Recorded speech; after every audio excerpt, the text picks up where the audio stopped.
you started out in the U.S. You've had a number of experiences, right, before you came back to Vietnam.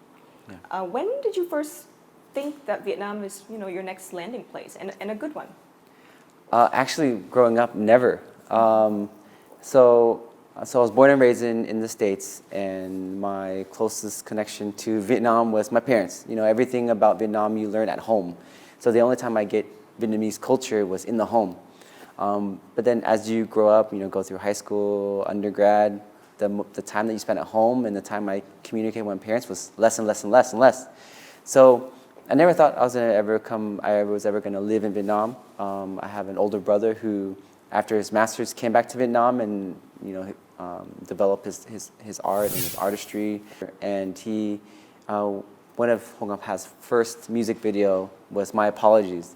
And he invited me onto that project. Hong Kong-Pa was agreeable to me choreographing for her. And so, yeah, and then after that year, I decided, let's take time off. I've already been working in the health industry for some time. I felt like I was already understanding it.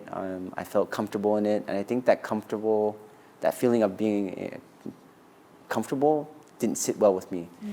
And so then I decided, let's take time off. Let's go back to Vietnam. When I went back to Vietnam, I had a chance to work with Hoàng Thư Linh, and then I had a chance to be a choreographer for a stage show called Duyên Việt Nam. And then Học Miệng Ngôi Sao is a reality television show, approached me, asked me to be a judge on the show and to be a performance coach.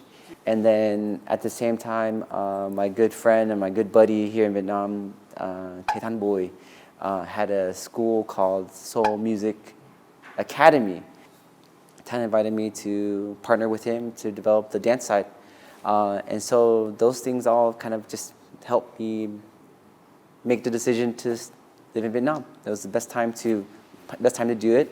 I had nothing to lose. Was not afraid. I was excited for it, and I was excited for the journey ahead because it's going to be very different. Living in Vietnam, it's a different culture. Even though I'm Vietnamese American, but it's a culture, and I had to learn and engulf myself in it. And so, yeah, it's just exciting to say yes to deciding to live in Vietnam.